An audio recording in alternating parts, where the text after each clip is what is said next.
মামুনের স্ত্রী শাহিনা ইয়াসমিন ও পুত্র জাওয়াদ আল মামুন এবং তাদের দীর্ঘদিন পালিত সন্ত্রাসীদের হাতে প্রতারণা, লুটপাট মামলা নিয়ে হয়রানি ও আর্থিক ক্ষতির মুখে রেস্টুরেন্টের ব্যবসায় গিয়ে ভয়ঙ্কর প্রতারণার শিকার হয়েছেন বলে অভিযোগ করেছেন টালিউড অভিনেত্রী ইয়ামিন হক ববি। এ ঘটনায় শাহিনা ইয়াসমিন, তার ছেলে জাওয়ান আল মামুন সহ 7 জন ও অজ্ঞাতনামা আরও 10-12 জনের নামে মামলা করেছেন তিনি। সোমবার রাজধানীর গুলশানে রাজধানীর রেড অর্কিড রেস্টুরেন্টে এক সংবাদ সম্মেলনে নিজের প্রতারিত হওয়ার ঘটনা নিয়ে কথা বলেছেন তিনি। নায়িকা ববি বলেন, সৎভাবে জীবনযাপন অব্যাহত রেখে আর্থিক সচ্ছলতার আশায় আমি গুলশান 2-এর 113 নম্বর রোডের YN সেন্টারের একটি রেস্টুরেন্ট ক্রয় করি। রেস্টুরেন্টে অপারেশন পার্টনার হিসেবে রয়েছেন আমার পূর্ব পরিচিত মির্জা বাশার। আগের রেস্টুরেন্টের মালিক আমানের সঙ্গে তার রেস্টুরেন্টের সমুদয় আসবাবপত্র, ইন্টেরিয়র ও অন্যান্য 55 লাখ টাকা মূল্য ধরে একটি চুক্তি হয়। একই সময়ে রেস্টুরেন্ট ভবনের মালিকের স্ত্রী শাহিনা ইয়াসমিন ও ছেলে জাওয়াদ আল মামুনের সঙ্গে ভবন রেস্টুরেন্ট মালিক সহ আলোচনা করি। তখন শাহিনা ইয়াসমিন ও জাওয়াদ রেস্টুরেন্টটি আমাকে ভাড়া নিতে উৎসাহিত করেন এবং চলমান রেস্টুরেন্ট হস্তান্তর করলে তারা পরবর্তী সময়ে আমাদের নামে নতুন চুক্তিপত্র করে দেবেন বলে প্রতিশ্রুতি দেন। তাদের প্রতিশ্রুতির পর আমরা আমানকে 15 লাখ টাকা দিই এবং টাকা পাওয়ার পর দিন আমানের সঙ্গে আমাদের চুক্তি হয়। চুক্তি অনুযায়ী তাকে 2টি চেকও দেওয়া হয়। তিনি বলেন, গত এপ্রিল মাসে আমান আমাদের কাছে রেস্টুরেন্ট হস্তান্তর করেন। আমরা এপ্রিল থেকে রেস্টুরেন্টের ভাড়া প্রতি মাসে 2.5 লাখ ও বিদ্যুৎ বিল সহ অন্যান্য খরচ পরিশোধ করছি। ভবনের মালিক আমাদের নামে ভাড়া জমা নিয়ে রসিদও দেন। রেস্টুরেন্টে ওঠার পর আমরা ডেকোরেশন পরিবর্তনের কাজ শুরু করি, যাতে প্রায় 1 মাস সময় লাগে। ডেকোরেশনে প্রায় 50 লাখ টাকা খরচ হয়। এই পর্যায়ে আমরা রেস্টুরেন্টে পরীক্ষামূলকভাবে শুরু করি এবং ট্রেড লাইসেন্স করার জন্য আমরা ভবনের শাহিনা ইয়াসমিন ও জাওয়াদ আল মামুনকে চুক্তিপত্র, ফায়ার সেফটি ও বাণিজ্যিক অনুমতির প্রয়োজনীয় কাগজপত্র দেওয়ার অনুরোধ করি।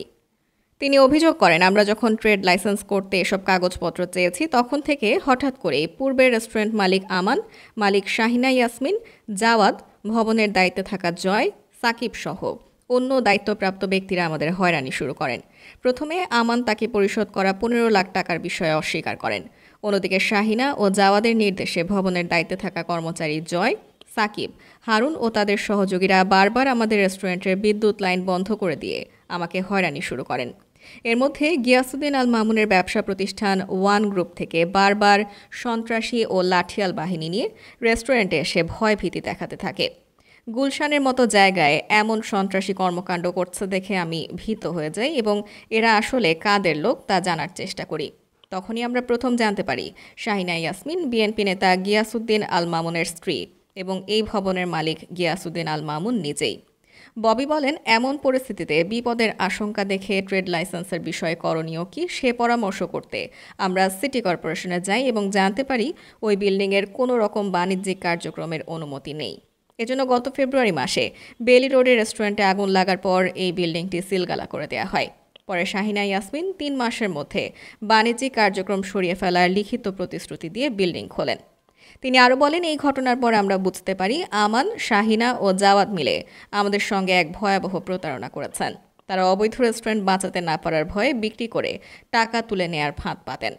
সেই ফাঁদে আমাদের ফেলা হয়েছে। বাণিজ্যিক কোনো অনুমতি না থাকার পরও মাত্র 3 মাসের লিখিত প্রতিশ্রুতি দিয়ে এসে আমাদের প্রায় 80 লাখ টাকা বিনিয়োগ করিয়েছেন এবং তারা আমাদের থেকে ভাড়াও নিচ্ছেন। তারা ধারণা করেছিল আমরা বৈধ কোনো কাগজপত্র চাইব না। সিলগালা হওয়া ভবনটিতে এখনও আগের মতোই সব বাণিজ্যিক কার্যক্রম অব্যাহত রেখেছে। ভবনের বৈধ কাগজপত্র দাবি করায় তাদের উচ্ছেদের চেষ্টা হচ্ছে অভিযোগ করে তিনি বলেন, বিভিন্ন মাধ্যমে তারা আমাদের হুমকি দিতে থাকে। সর্বশেষ গত 22 জুন রাত 11টায় আমরা রেস্টুরেন্ট বন্ধ করে বেরিয়ে যাই।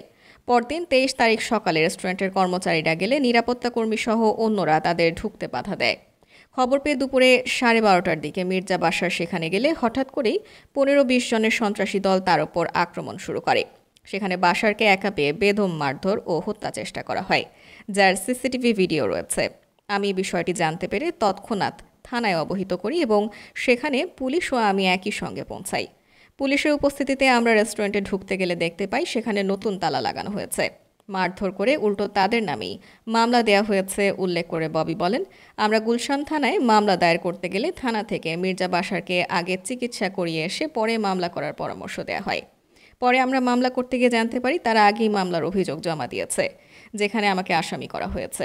কিন্তু ঘটনাস্থলে আমি পুলিশের সঙ্গে যাই এবং পুলিশের সঙ্গে বের হয়ে প্রথমে থানায় যাই। মামলায় তদন্ত হচ্ছে, আশা করি তদন্তে সত্যটা উঠে আসবে।